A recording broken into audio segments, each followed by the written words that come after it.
qiimaha lagu sarifo lacagta dollarka ayaa deegaanada Puntland hoos u dhac ku yimid magaalada Garowe ayaana kamid ah meelaha hoos u dhaca si laga dareemay halkii dollar Garowe wuxuu maanta lagu kala sarifanayaa oo ka marayay 30,000 oo shilin Soomaali ah ganacsatada sariflayaasha oo la hadlayay goobjoog ayaa u sababeeyay hoos u dhaca dollarka ku yimid xanibaad dawladda cusub ee Puntland ay ku sameysay in lacago aysan ka bixin bangiga dhexe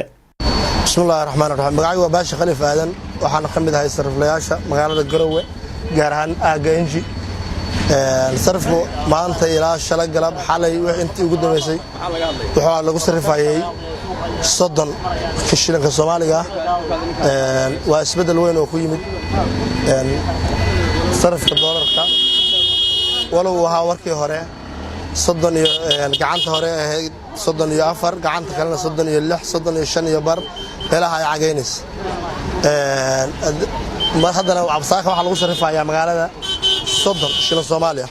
gacanta dambena iyadu waa bayarta kaash ma yaala magaalada marka sidaas way kullu anagu waxyaalo badan baan u aaneynaa waxyaalaha hoos u dhigay waxa koow ka warqadda madaxweynuhu soo saaray oo bangiyada lagu xanibay oo kaashka tirada baa ka soo baxay waxa kale oo jira isbedelka guud ahaan dalka oo dhan ka dhacay oo dadku maadaama la maleynaayo maamulka cusub waxyaalo badan iyo isbedel laga filayay meelaha lagu dareenayo waxa kamid ah aad loogu dareenayo sarifka ama sixirka wax iska bedelaan haddana waa la hayaa taas bismillaah ilaahay mahadi weeyo waxa waliba waxay ku shaqeeyaan amarka ilaahay isagaana koonka xukuma waxaan hoos u dhigay waa isaga undee taladii meel kale oo hadeer inagu aynu ka labaynayna ma jirto laakiin waxaan isleeyahay isbedelku wuxuu ka yimi dadkii shacabka ahaa oo dantoodii gartay oo tashaday oo kaashkii meel dhigtay oo fahmay waxa kan inaanay lacagtan iyagu lahayn kullay loolankii siyaasaduna lug buu ku leeyahay wehel buu yahay isaguna dhanka kale shacabka magaalada oo isugu jira dan yar iyo qeybaha kale ee bulshada ayaa goobjoog u sheegay inay soo dhaweynayaan hoos u dhaca ku yimid sarifka lacagta dollarka ah iyagoo sheegay in isbedel arintaas ay ku yeelanayso nolosha iyo dhaqdhaqaaqa maciishada sidaan kamid ah waxa weeye dollarku wuxuu nagu hayaa anaga sixir baraan caadi yahayn saakana suuqa waxa laga dareemayaa naxariis waxaan si jeclaanahay intaas inuu ka sii hoos maro oo 25 naloo geeyo maanta 30 buu marayaa maxay kula tahay waa hoos sabab tan hoos waxa weeye nasr cusub arko dawladda ay arkeen bismillaahir rahmaanir rahiim alxamdulillahi rabbil caalamiin magacay waa maxamed saciid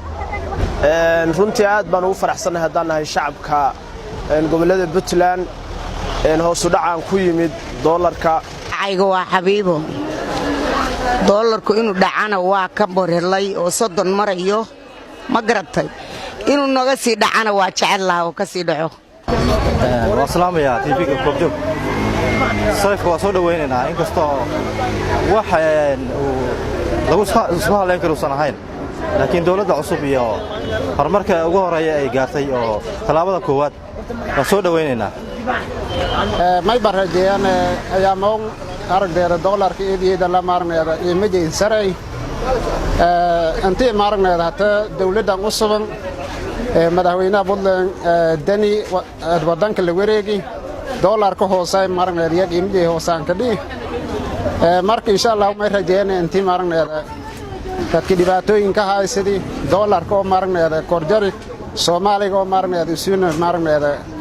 qiimadii eedan hoosay marka insha Allah may rajeynaa in maarneeda wal badan isbedeli doonaan reer baadiyaman waxaan haysanaa waa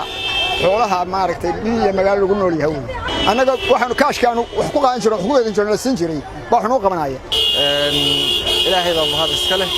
kaasoo shilin Soomaaliga loo tiriyay shilin Soomaaliga saaka waxa weeye ama tan iyo shalay hoos buu dhacay sarifka lacagta dollarka ah ayaa Garowe ka maraysa 30,000 oo shilin Soomaali ah iyadoona magaalooyinka kana la sheegayo in qaybo kamid ah hoos u dhac ku yimid lacagtaasi dollarka ahi halka markii hore sarifka lacaguhu ay ka ahaayeen 34,000 ilaa 35,000 ganacsatada sarifka ayaa u sababayay hoos u dhacaasi ku yimid sarifka lacagta doolarka xanibaad dowladda cusub ee Puntland madaxdooda ay ku sameeyeen bangiga dhawaan markii la doortay madaxweynaha Puntland Siciid Cabdulaahi Dani ayaa waxa uu xanibay dhaqdhaqaaqa lacagaha ka baxaya bangiga iyo wasaaradda maaliyadda waana tan ganacsatadu ay u sababayeen in hoos u dhacaasi ugu badan uu ka yimid Cawl Cali Goobjoog Garowe.